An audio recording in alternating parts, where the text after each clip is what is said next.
What is going on, everybody? Welcome to Trail Tales episode number 94. My name is Kyle O'Grady. I am a thru hiker. I am a peak backer. I am a huge hiking nerd.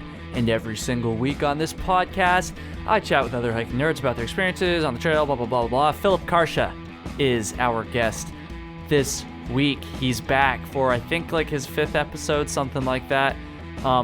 Big episode, folks.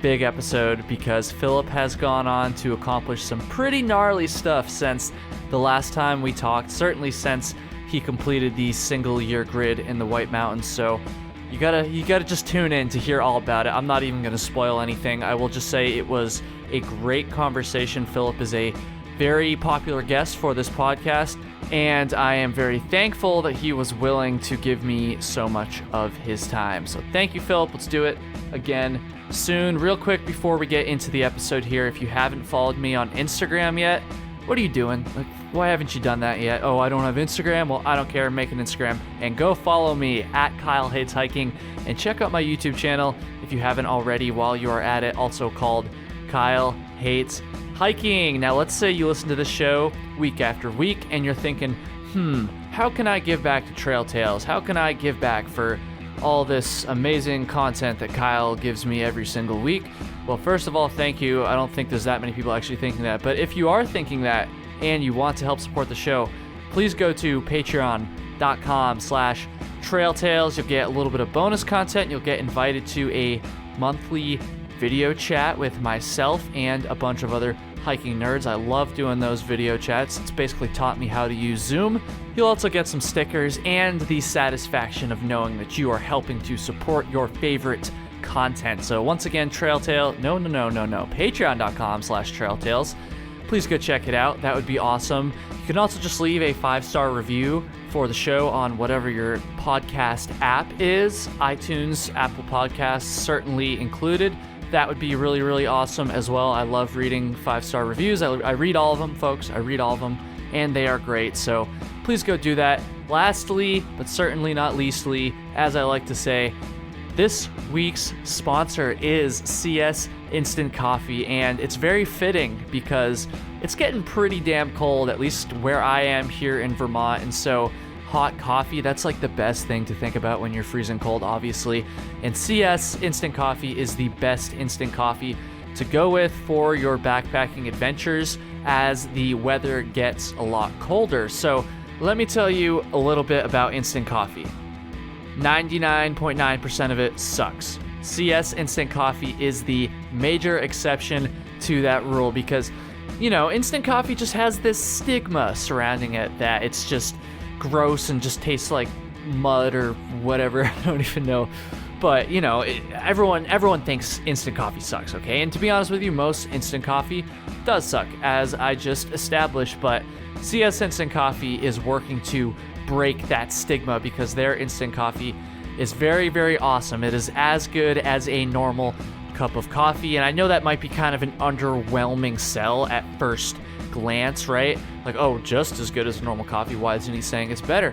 Well, the truth is, folks, again, most instant coffee sucks. So if you can get something that is as good as a normal cup of coffee while you're out in the backcountry just by heating up some water and mixing in the instant coffee, that's a great deal. I mean, let's be honest, that's an amazing freaking deal. So you gotta go check them out. csinstant.coffee, the best URL ever for anything. One more time, csinstant.coffee. That's right, instead of .com, it's .coffee. csinstant.coffee. They've been a longtime supporter of Trail Tales. I'm very thankful for that. And their coffee is freaking awesome, so go check them out. I will have a link in the show notes.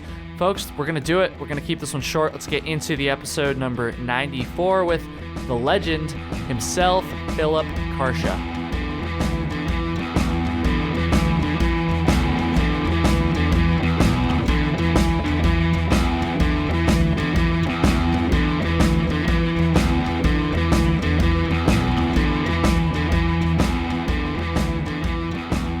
He's back. The most highly requested guest in Trail Tales history, the most popular episodes in Trail Tales history, Philip Carcia. What's up, man? Thank you so much for doing this. What, like a 4th or 5th time? I don't even know. Thank you, man. I appreciate it. Oh, Trail Tales, what's good, man? Kyle, how's everything going, man? Everything is going great, man. Everything is going great. And as I just alluded to there, a lot of people want to hear this episode. A lot of people want to hear what you're up to, Philip. Well, first of all, a lot of people already know what you're up to, but they want to hear about what you've been up to, I guess, is the better way of saying that. Yes. So this is gonna be a good one. I guess just real quick for those who might not have heard all the episodes, because there's a lot of them now, go ahead and give a quick introduction to yourself. You're not going to be able to say everything that you've ever done, but just the quick intro to Finding Philip. Yeah, I love it. I think this is episode 5 for us. I was going to say, I think it's the 5th one, because I remember the last time it was like we were just going to do one, and then we got done an hour, right? And then... yeah, there's just like so much. Oh, and then I messed up the recording too, and then we were like, screw it, we'll come back next week and finish it, and that's what we did. So episode number 5 with Philip. That's awesome. Number 5, yeah, because we got a deep history, Kyle. Yeah, super quick. My name is Philip Carcia, originally from Worcester, Massachusetts. Now living in the White Mountains of New Hampshire. Living and working in a little town called North Woodstock at the Notch Hostel. And do a ton of hiking, a ton of running, a little bit of backpacking, a little bit of fast packing. I've hiked many of the longest and probably most iconic, most well-known long-distance trails in the United States. The Appalachian Trail, the Long Trail, the Colorado Trail, the Pacific Crest Trail, just to name a few. And in the last couple years, I guess the last like 26 months to be exact, I've really set my sights on the White Mountains of New Hampshire, specifically really trying to take on through hike level projects, or projects that I see as through hike level in the White Mountains specifically, and really try to push myself and give myself fully to those mountains specifically, because those were the peaks that I cut my teeth on. The White Mountains are the place that I really, made a lot of the mistakes that people make when they first start traveling to the mountains. They're the place that I sort of first got inspired to really start pushing myself in the outdoors. And like I said, right now I'm kind of just like spending all of my time and energy and focusing that time and energy on the White Mountains. Right on. Well, dude, let's just jump right into it. So obviously the last time that we spoke on here was, if I recall correctly, it was a while ago now, but if I recall, it was like pretty shortly after you had finished the single year grid. Is that accurate? It's not, unfortunately. It's not? Wait a minute. Whoa. Well, Kyle, you're forgetting the lost Finding Philip episode that we recorded last winter, where literally we just jumped on and you just like let me riff. Then that's when you told them Mount Whitney story. Yeah, man, that's like... And Jesus. Dude, I've done messages. So many fucking episodes now. I can't even keep track of that stuff. I suck, everybody. I'm sorry. Sorry, man. Philip. No, don't apologize. I can't keep track of my own episodes with Trail Tales, so I can't imagine, almost being 100 deep. But yeah, the last time we spoke was last winter, and we kind of just did a little bit of a retrospective on my hiking career, so to speak. And we talked about, the Mid-State Trail in Massachusetts, the Long Trail, the AT, right. These types of things. So we have spoken since the single year grid, just kind of, like I said, a little bit of a retrospective. But I think toward the end of that episode, I was not dropping any specifics, but I was definitely alluding to a big time project, a major project in the White Mountains that I was looking to take on in the summer of 2020. And that project became what I've referred to as the single season Redline, the Redline fastest known time, effectively an attempt to hike all 652 trails listed in the official White Mountains Guide in a single summer season, and become the fastest person to complete that list. Right. In existence, which is totally crazy, dude. Why don't we start? Okay, despite our winter episode, because that's right, because it would have been what, like July 2019, right after you finished the single year grid. Yeah, and then so we did that episode of the winter. Wow. Why don't we back up a little bit before we get into the redlining stuff here? Why don't you just kind of fill everybody in on, like, I don't know, post single year grid. Did we talk about that before? We probably did. No, I mean, I mean, I guess because you're right, we kind of focus on some of the other stuff, but I can't quite remember specifically. But before this recording, you had alluded to, I don't know, just kind of how banged up you felt after the single year grid or in that, time between the two major projects. So I think it's important to kind of start off there, I guess, and I'm sure that will segue pretty well into the actual, single season Redline craziness. So why don't we start there?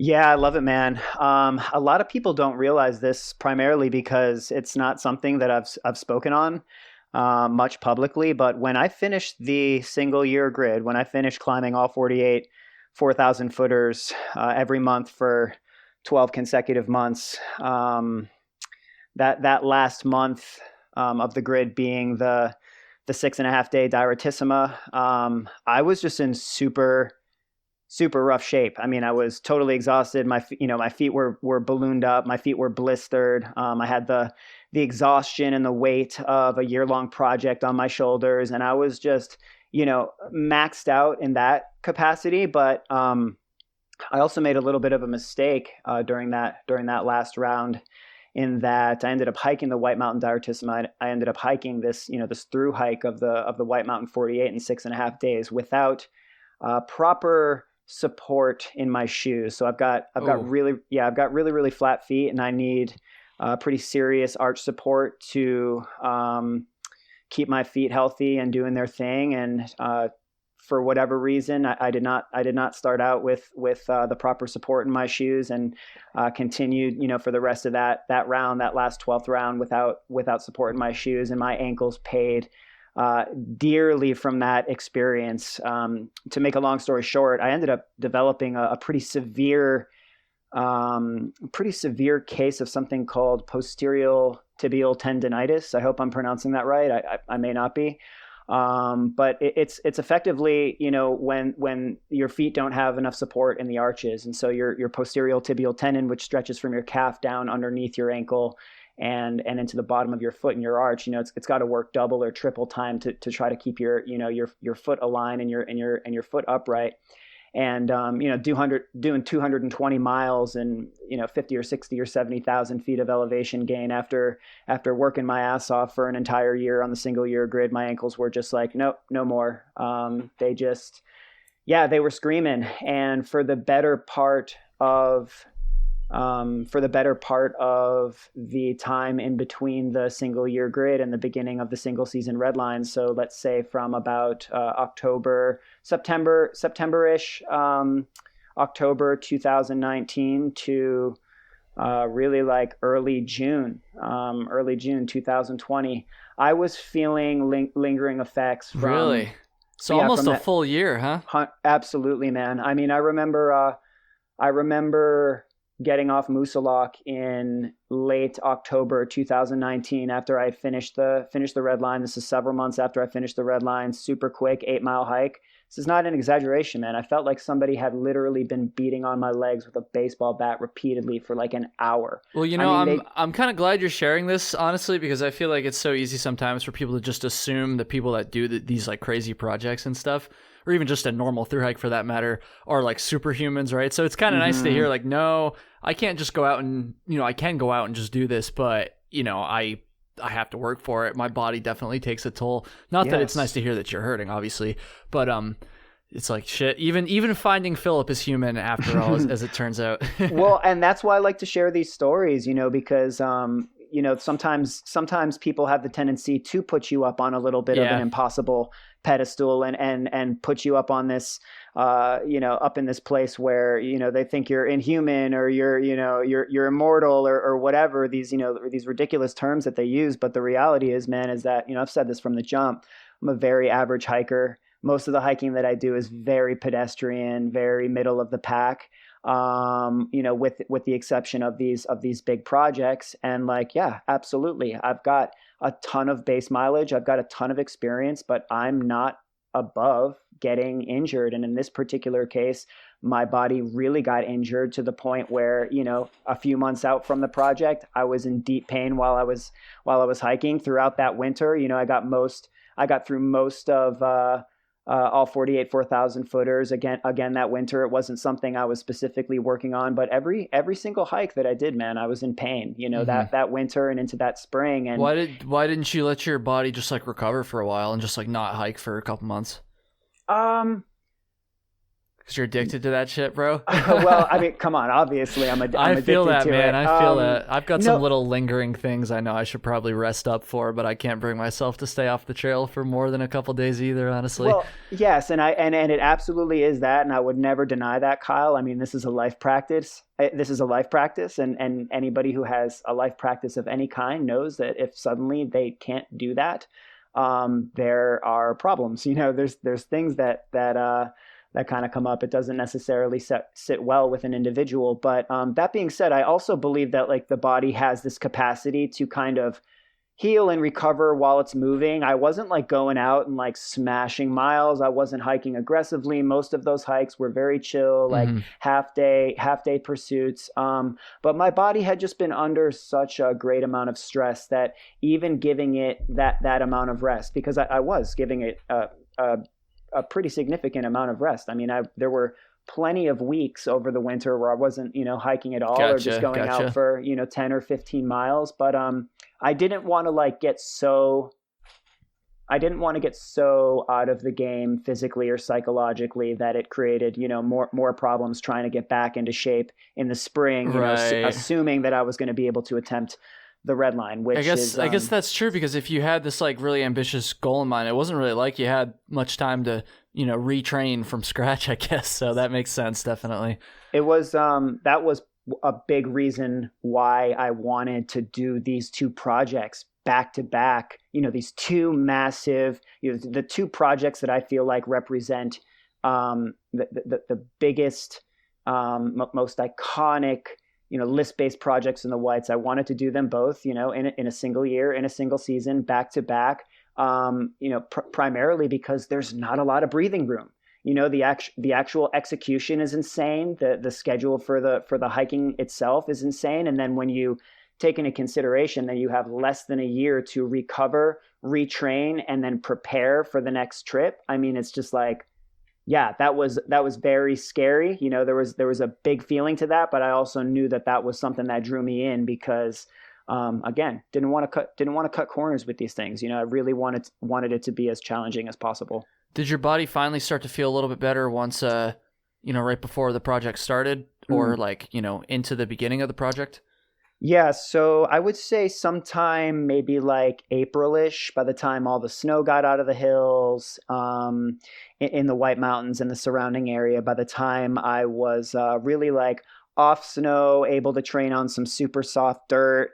And of course, like after, many months had passed, because we're coming up on maybe, I guess at that point, 9 or 10 months since I had finished the grid.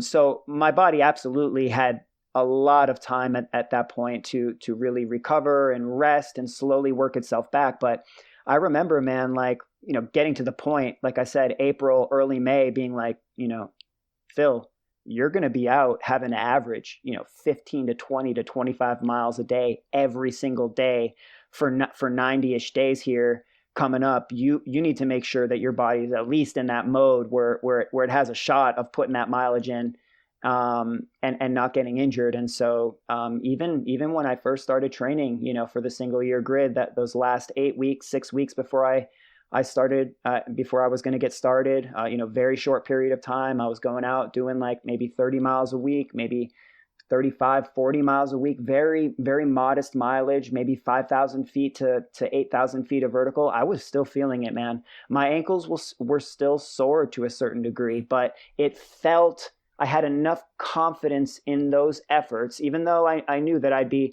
I was out there doing 30 or 40 miles a week in training, having a few aches and pains.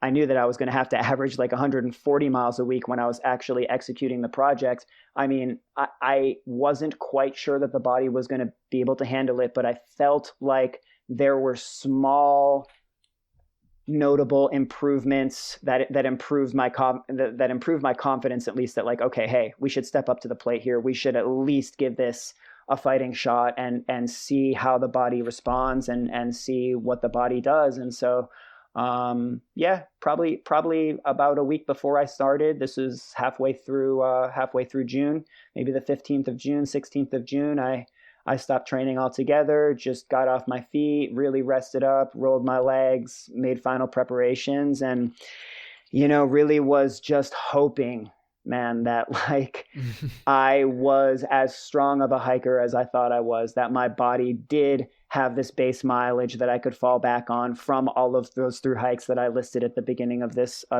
talk, and that my body did have the capacity to continue to recover while it was working. And that was something I'd always kind of prided myself on being able to do in the past, is have a body that I can finesse, so that if I do get injured, or there is some kind of a hiccup or a roadblock, I can kind of finesse it in a way where I can continue to move toward my goal while the body recovers. And now it was just a matter of, really putting that psychology to the test, man, and stepping up to the plate for another big boy. That's awesome, man. Well, shit, this is going to be a pretty open-ended question, but what was your, because, now we're kind of at the beginning of the project. So like, what's the plan of attack here? And I always wonder about this when it comes to redlining. In fact, I've asked a couple other folks this question who have redlined, obviously not, quite the same situation because they're doing it over a longer period of time, but I'm always curious, like, how people plan that stuff. Like, where do you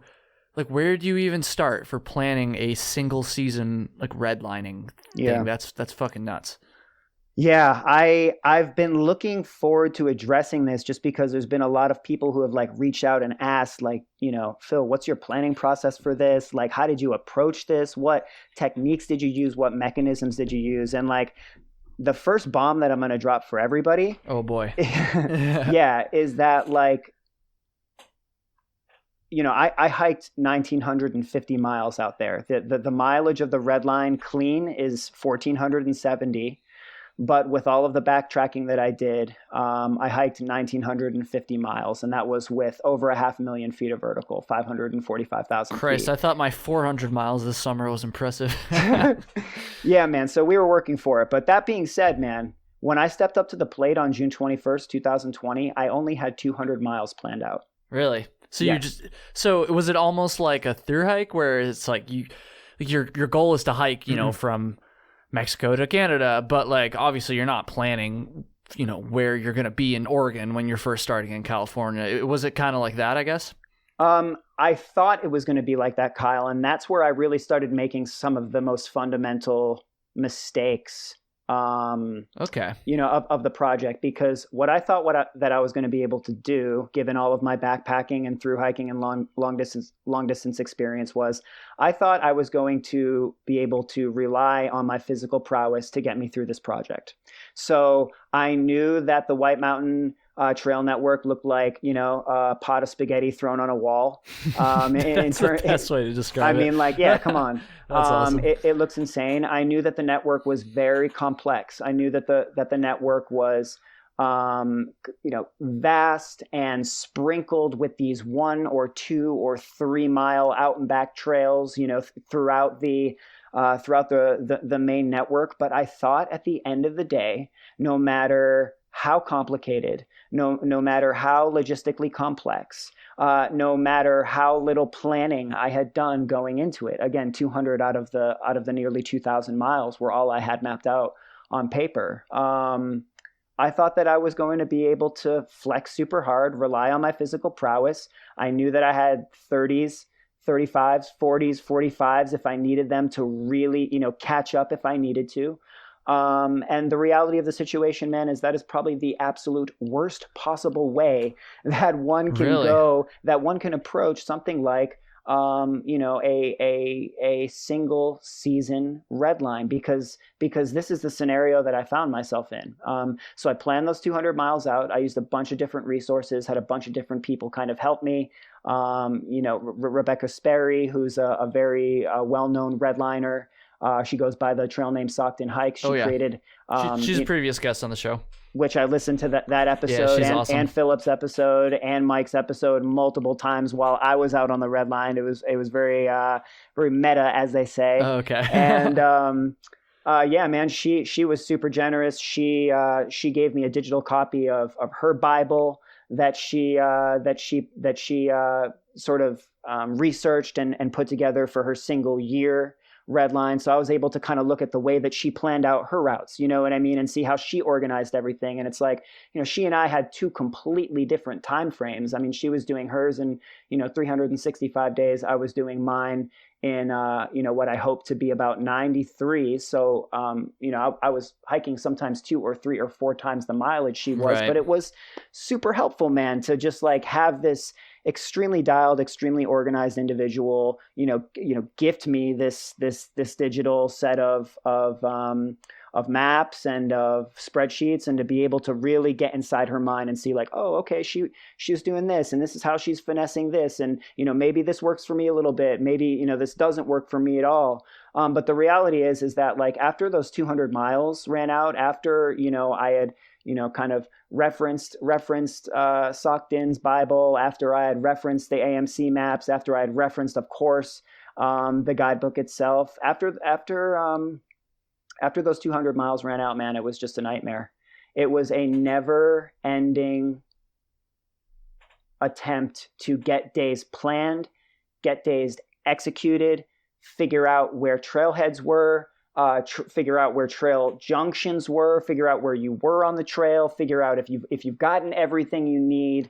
It was so logistically complex on any given day that it was nearly impossible for me to both plan the mileage, execute the mileage, and do what I needed to do additionally to keep myself functional out there. Yeah. Because what I haven't really mentioned yet is that I was living for the majority of the summer out of my 2008 Toyota Yaris, my Toyota hatchback Yaris that my twin brother Joey Carcia helped me build out. We ripped the passenger seat out of the Toyota Yaris. We just straight up sawed and drilled the back seat out, and we built a sleeping platform, and we threw a Yeti cooler in there, and we turned that thing into a micro camper for the summer. And so just having to resupply myself with food and groceries and drinks and gear and these types of things, man, all of that stuff compounded was not conducive to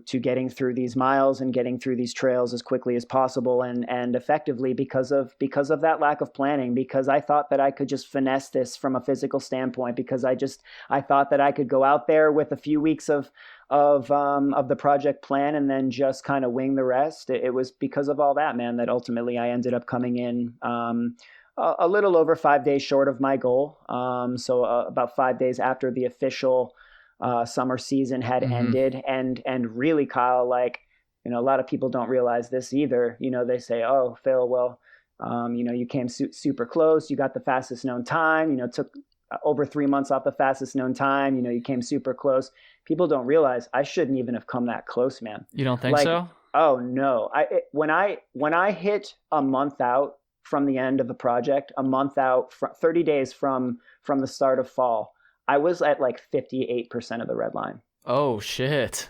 Oh, so Dude, you really, oh wow. Dude, Kyle, I was in it, man. Like I wasn't sleeping well out there, man. I was like, what am I going to do to get this back? Because ultimately I wasn't moving through the miles that I needed to on any given day. But I also, in my lack of planning, just straight up didn't know exactly how many miles I was going to be dealing with. I didn't quite know how much backtracking I was going to be doing. I ended up backtracking 25% of this project. Yeah, damn. So in hindsight, would you plan the entire thing out basically beforehand? Like is there a balance between, doing more planning than you did, but, maybe not planning everything out, or would you just plan everything out? What do you think? Nope, there's zero balance, dude. You just go for it, huh?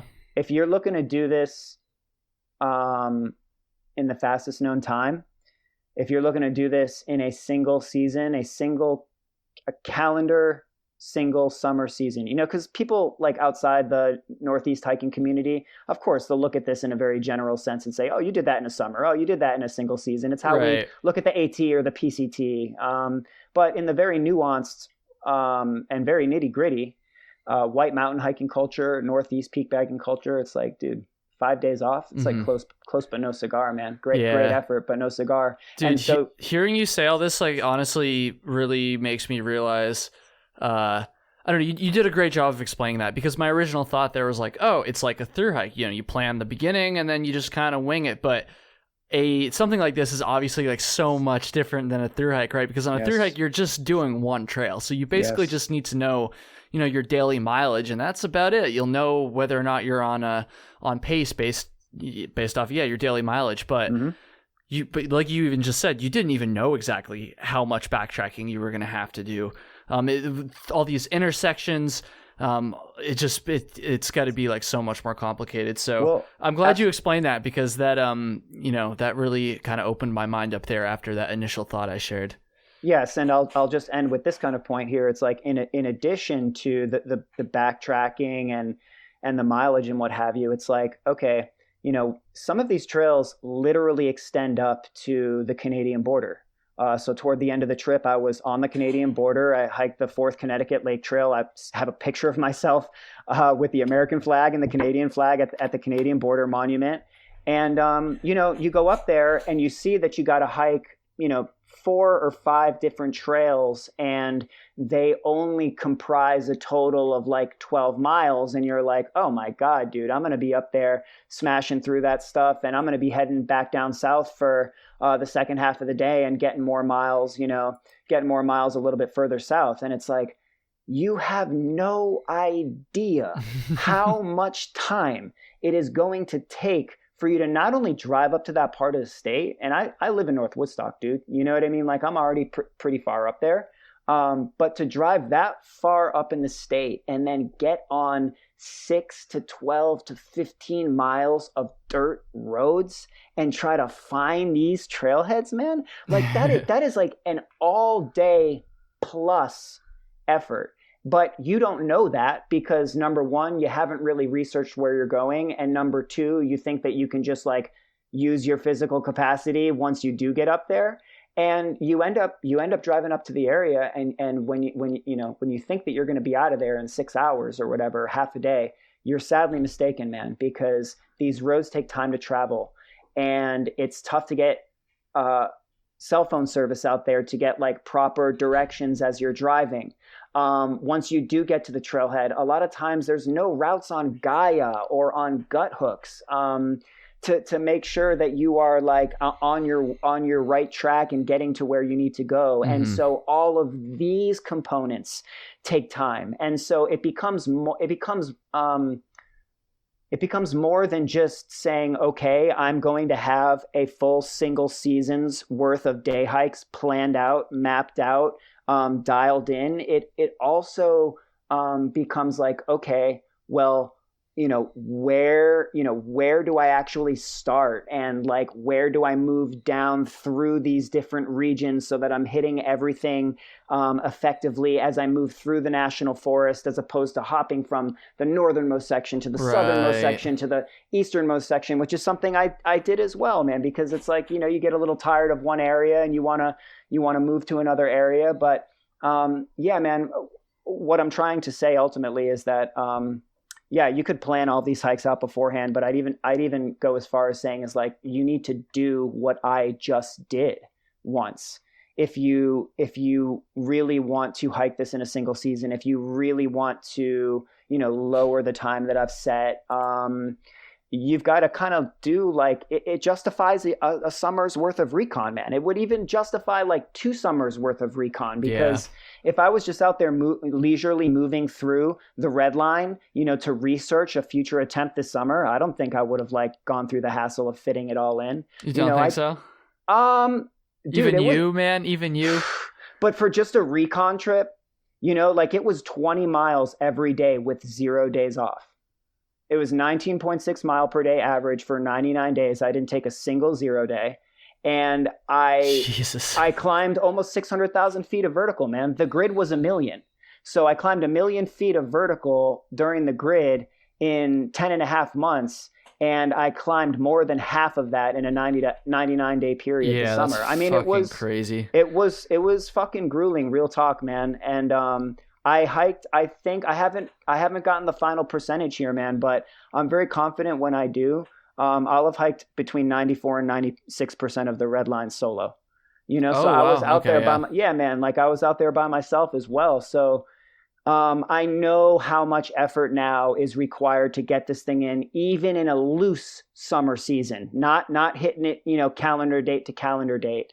And it's just hard for me to believe that I'd push through that effort in a recon capacity unless I really really had to. Which if you're just going out to research, you don't necessarily need to do the whole thing in one summer.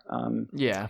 Yeah. But this is the way that it worked out, man. And I'm sure we'll get into this in a bit. But ultimately, moving forward and looking ahead for myself, yeah, I will without a doubt be attempting the red line again next summer. Oh, June. there it is. There Yeah, it is. yeah. There it is. Well, I haven't really been secretive about this, which feels a little strange Still for a lot me. of people wondering though.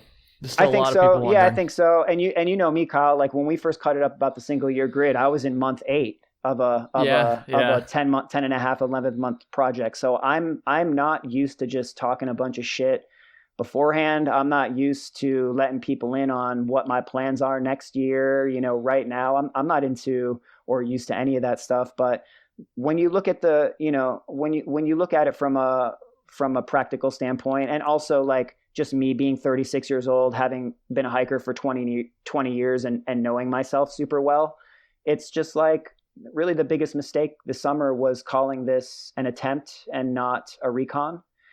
And now that I've kind of gotten past that, now that I have kind of accepted that, like, yeah, of course I broke the record, but like, haven't hit that high mark, haven't hit my highest potential, the single season. It's just like, there's no other choice but to step up to the plate and go for it and look at this as a huge learning experience. Look at this as like a 2-chapter project. I thought I was just going to come in, I thought finding Philip, single grid Philip, be the wolf Philip was just going to, come on in here to the White Mountains and take all of his 4K experience and be able to translate that to the very vast and very understated extended White Mountain network. And I couldn't have been more wrong, man. I did a pretty good job out there, but pretty good isn't good enough, in my eyes specifically. And there's a lot of work left to be done. And I've just, like, Kyle, you have to imagine, man, like I've learned so much this summer. People hike the red line over the course of 3 or 4 or 5 years. I feel like I spent 99 days hooked up to the chair in the Matrix and had Morpheus download a real-time snapshot of what the trail network looks like right now, currently. And that's so cool though, dude. And if you think about it though, that's a perspective that pretty much only you can have right now, I never really thought about that. That's pretty crazy.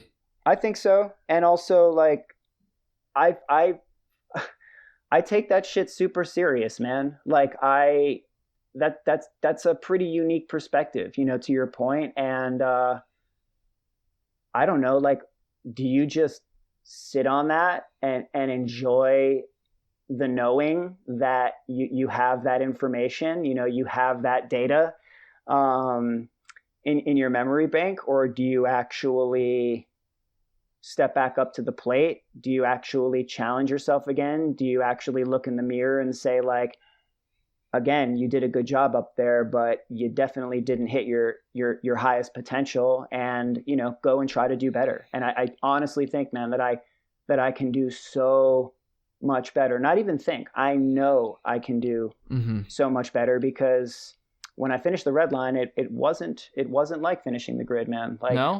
What do you mean by that?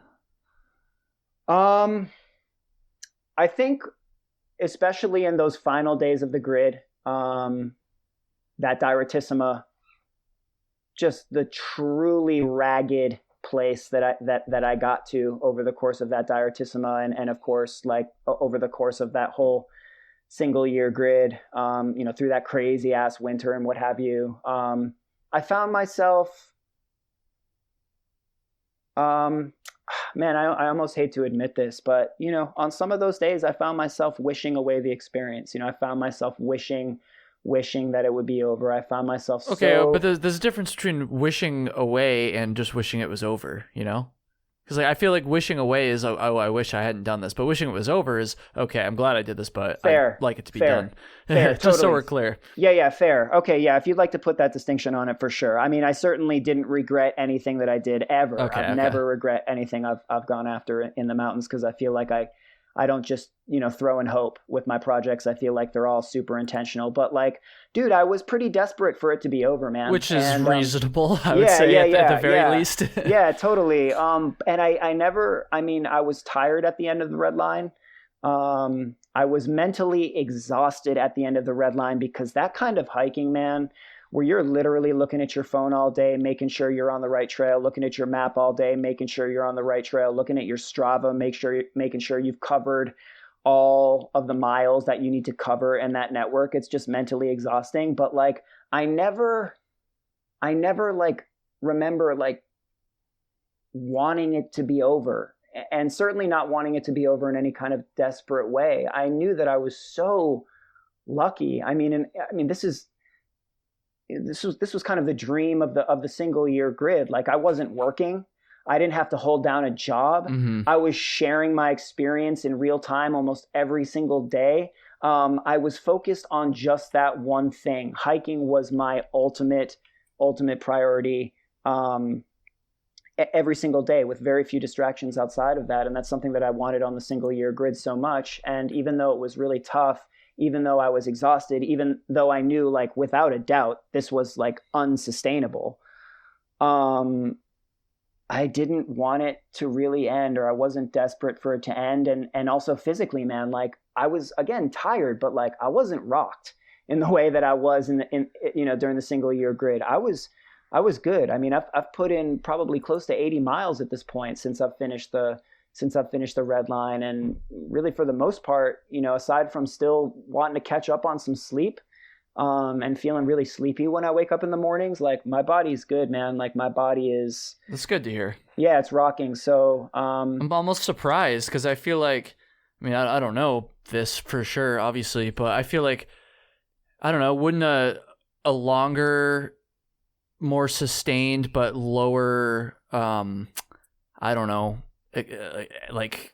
Oh God, I don't even know what I'm trying to say here. I feel like the red line was more of just like an explosion of energy, and I feel like that would take more of a toll than more of like a longer drawn out thing. Although I guess to be fair, with the single year grid, you're also hiking most days, so I don't really know. I guess I'm just a little bit surprised to hear that you weren't as banged up after this, which is good though. That's a good thing, obviously, especially if you're gonna do it again next year.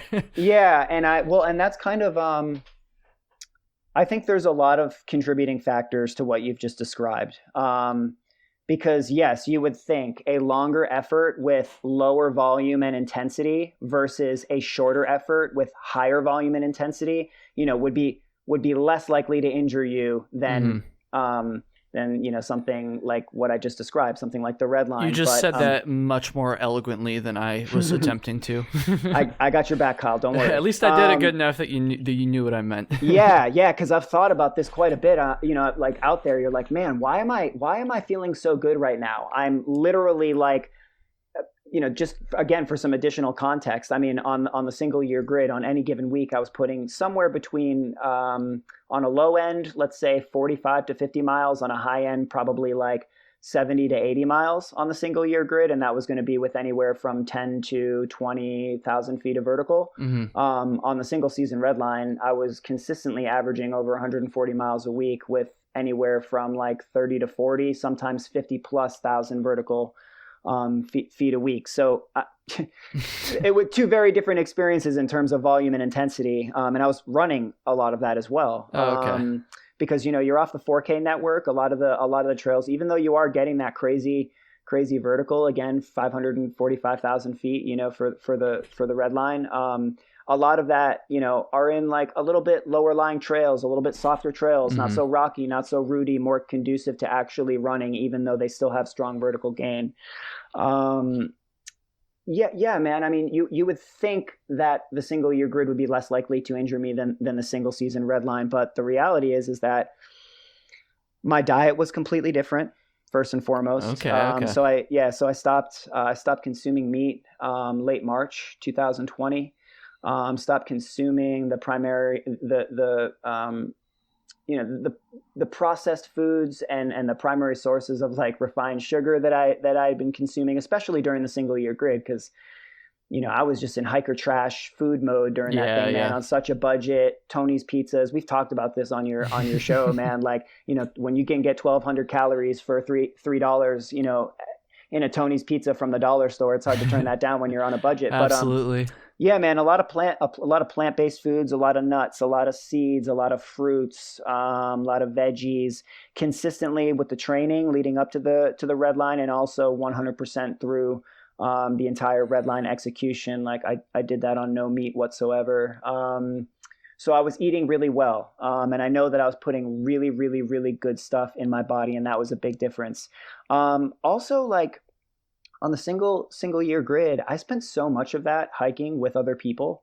Most of the time with other people who were like way less fatigued than I was, way less exhausted than I was. So I consistently found myself hiking faster than I needed to while I was on the trail with other people. I consistently found myself hiking faster and running faster than I needed to on the trail, because I was also trying to work in my schedule with my job and getting down to the Right. notch and being in on time. And then once I was there, I wasn't really recovering. I was giving people tours of the hostel. I was carrying 30 pounds of laundry up 3 flights of stairs. So Hmm. all of that stuff was eliminated this summer. I was really, again, able to not work. I was able to really just focus on the mission at hand.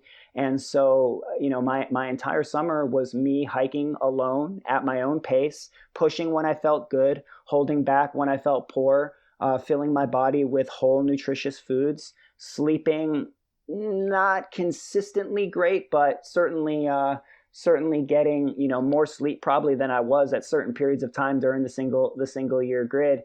And I think I think also is spending a decent amount of the time like off the immediate 4Ks, so off that like crazy rocky Rudy up down, like just grinding, bone jarring descent and ascent and descent. I think getting off those networks a bit, getting into some of the softer stuff, the more rolling stuff. I think all of those things combined, man, just left me in a way better place physically, and then just coming ever so slightly behind on my goal, kind of missing that single season superlative that I chased so bad, that I wanted so bad. I think all that stuff combined has just, put me in a position where it's like 100% I'm in next year. Everything Hmm. that I'm doing right now is kind of leading toward that, Yeah. that second attempt, man. And I want to share it with everybody. And I want to, once again, kind of give people insight into what it's like to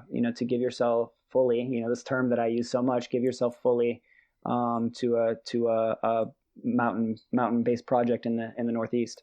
Yeah, man. Yeah, man. I got some more questions about next year for sure. Cool. But real quick, I do Yeah. want to ask just about some of the actual trails that you were on, because as a lot of people listening know, I've gone over the past couple summers and tried to hit a lot of areas in the whites where I never got to when I was doing the 4,000 footers. And so I've done, some of these lesser known trails where it looks like you're only probably, one or two other people in the past week have hiked through there, if that sometimes. Obviously I haven't done, most of them, but I've done enough of them that I'm intrigued by them. I guess I'll say that. And so whenever I talk to people who have redlined, which I've had the privilege of doing a decent amount of times on the show at this point, I'm always just curious about some of those lesser known trails, right? So are there any that come to mind right now that I guess would be A, worth checking out, or B, were just like kind of gnarly or unexpected or anything interesting like that? Yeah, man, 100%. And I'll give you just a super quick preface. Like, once again, man, I've had the good fortune of having like my brain be sort of rewired this summer. I mean, my life has been all about the 4Ks leading up to this point, especially like with the single year grid, and walked away from that experience on the grid feeling like I had kind of fostered the deepest relationship I possibly could with the White Mountains, which is just silly to think about now, but I really kind of felt that way. And once I started getting out on this network, these networks, these trails, that don't sort of focus on the 4,000 footers, and they get you far removed from the main networks. I mean, I realized I knew almost nothing. I realized that my relationship with these mountains has actually just started, and that's because there is so much out there. It's crazy. To see. It's crazy, dude. It's crazy. I love it. And I'm getting to your question about the trails, because I do have a couple cool recommendations, but like, we're on that, like, the White Mountains are being overloved wave right now. We're on that, like, too many people in the White Mountains wave right now. And like, I totally get that, and I understand how that's the perception, but like, we're talking about small concentrations. Oh of yeah, areas, dude, man. I agree 100% with that. I agree 100% with that. And every time I hear people complaining about that, even in my like very limited compared to your experience on these lesser known trails, I'm just like, dude, the White Mountains are, I don't think they're overcrowded yet. It's just areas in the Whites that are overcrowded, Yeah, absolutely. And man, like I said, I hiked almost 100% of this summer solo, and that wasn't just because I left the trailhead without anybody else, but it was also because on these networks, man, to your point, there's nobody out there. Mm-hmm. I mean, there is genuinely nobody out there, and if you do run into somebody, it's like, oh, are you redlining? Yeah, okay, cool. Like, it's just like, there's just the general population doesn't get out to some of these areas. So yeah, I would before giving you a couple trails here, I would absolutely suggest not necessarily you, Kyle, because I know you're just getting out there all over the place anyway. That's more of your natural mindset. Yeah. But like people who are out there who are like working on the grid and stuff, and who find themselves like really getting sort of fixated on the 4Ks, like take a little time, check out some alternate routes to these 4Ks. Look at what the networks are kind of all about, surrounding these peaks, because dude, there's so much beautiful stuff out there, man. Oh, it's awesome. There's so much beautiful stuff. So a place that comes to mind right off the bat is a place called Evans Notch. And I'm hesitant to like talk too much about the network in some of these places, because like obviously you don't want just the hordes to then go somewhere else. But I mean, Evans Notch is a beautiful, quiet, understated corner of the Whites, and in kind of the I guess more of the eastern stretches of the White Mountains, kind of bordering on the main state line. Mm-hmm. And a really beautiful accessible peak out there is called Caribou Mountain. And you can kind of do a 12 mile lollipop loop up and over Caribou Mountain, where you start at a trailhead off of Route 2 in the Shelburne area and end up touching Route 113, and then kind of doubling back, going up and over Caribou. And Caribou Mountain is just like, gorgeous, commanding views of Evans Notch. Very, very quiet. It's got like that classic ancient kind of White Mountains Maine vibe. Big kind of like 360 views on a ledgy, rocky kind of subalpine summit. And that was literally the first place that I revisited after I finished the Redline. Oh, nice. So, nice.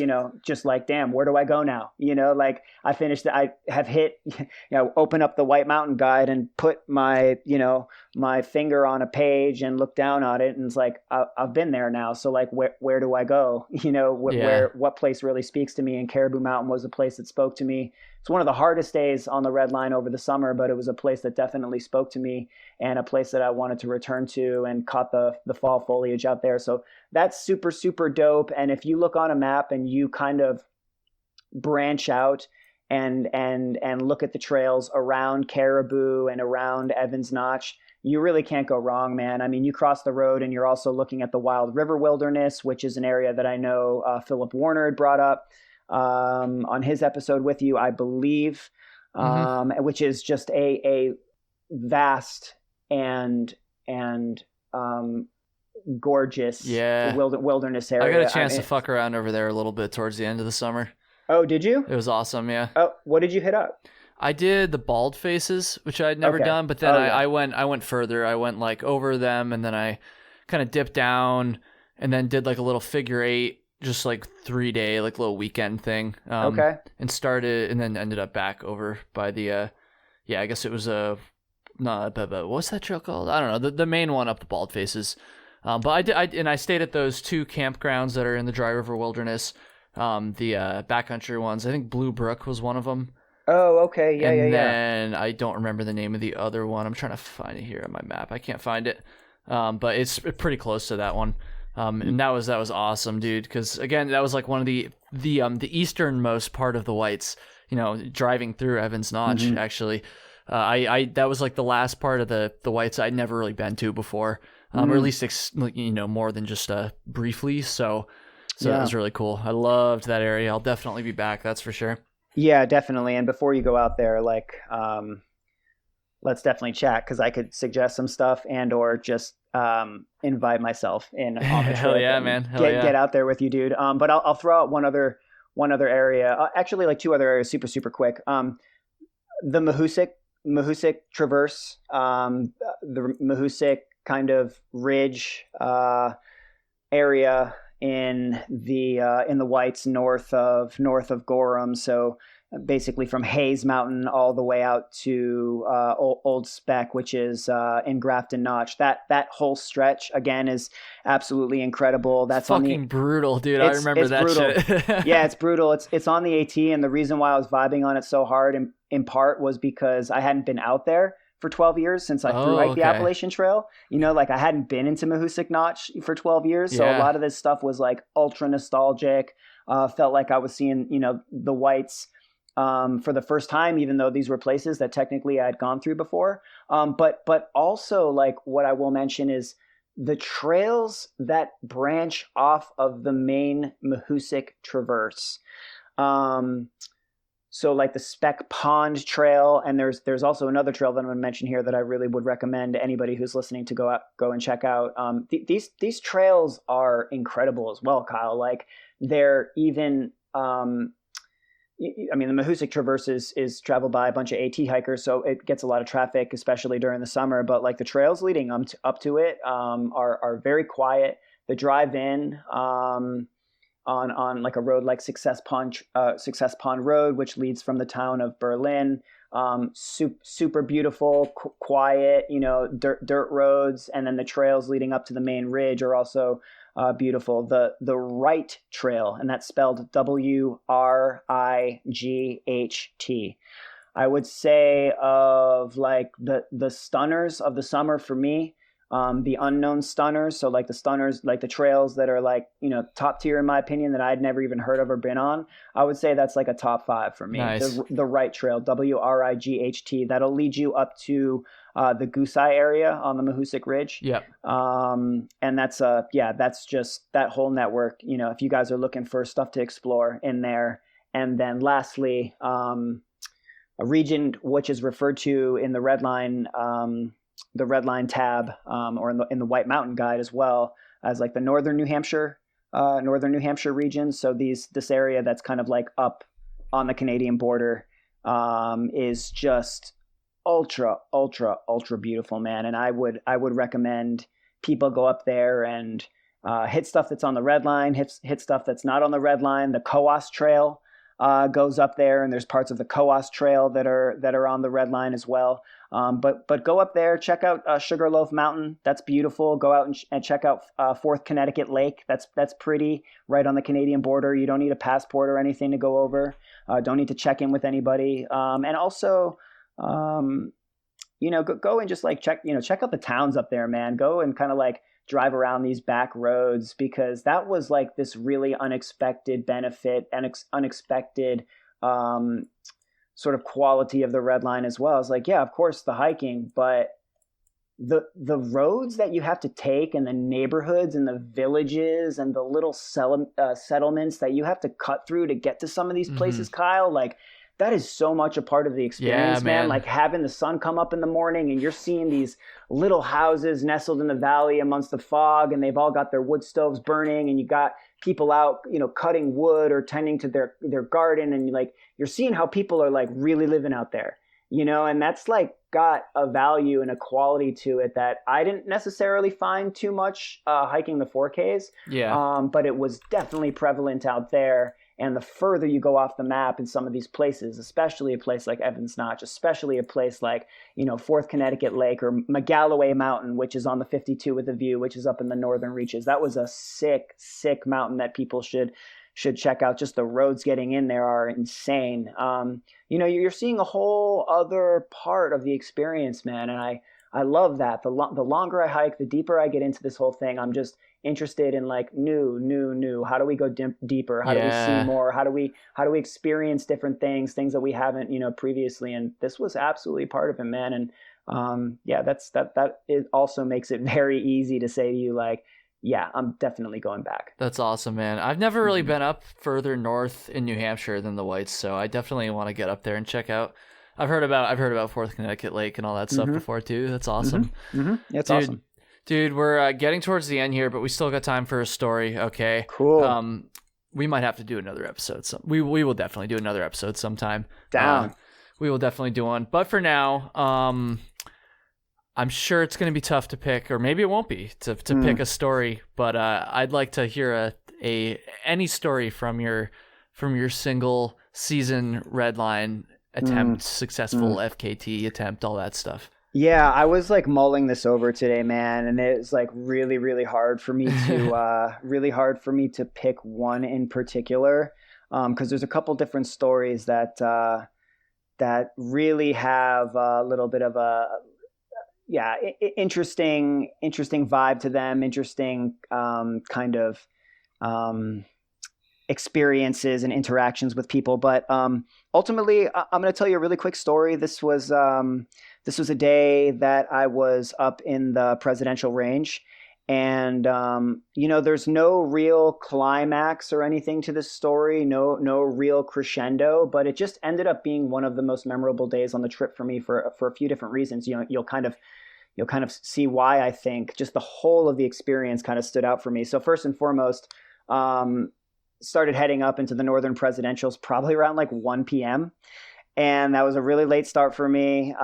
Just like needed sleep from the night before because I was in the presidential range the night before. This was when I was working on the northern presidential specifically, and you're just doing so much vertical, and it was just insane. And I ended up just resupplying that morning and getting a late start. And so the idea was, I'm going to do about 25 miles and I'm going to walk all night, and I don't care what time I get finished, but I'm going to walk all night.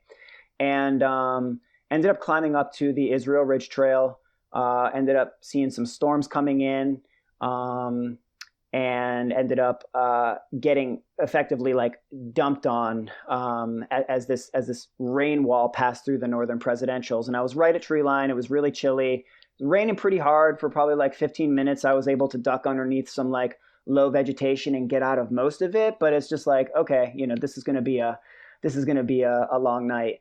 And the rain kind of passes over me. I'm getting ready to start walking again. And all of a sudden, just like out of nowhere, just the most incredibly violent red light, just sunset, hits the freshly soaked Israel Ridge Trail. And it's just like this, drop dead gorgeous light. And all of a sudden, you're stoked again. And all of a sudden I hear, a couple boulders, maybe, I don't know, 20 feet away from me, 20 feet to my right down the trail, start to rumble a little bit. And I fully expect to see, a couple hikers walk up, maybe, two guys who had been ducking out of the rain as well. And it's just a massive black bear. Oh, shit. Right up there on Israel Ridge Trail, which like I've never seen a black bear up that high. You're pretty much a tree line at that point.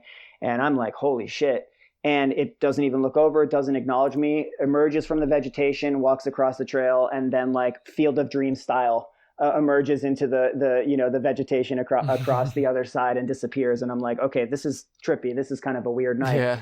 So I get up and I continue on, and darkness sets in, and I end up hiking down to this area called the Log Cabin, and I met a lady by the name of Joe Mama who had done quite a bit of my resupply and logistical help with the car spots and everything. She came up and brought me a little bit of food, and just ended up literally at not necessarily the middle of the night, but approaching midnight, just kind of like taking an hour and kind of falling asleep there. No sleeping bag, nothing. Just kind of like woke up shivering. Hiked back up to the ridge, and kind of opened up my phone and saw like another cell coming in, like another rain wall, like a thunderstorm cell. And when you get up to this ridge, I was in this area where the RMC, the Randolph Mountain Club, has two different camps, and they're both closed down because of what was going on with COVID.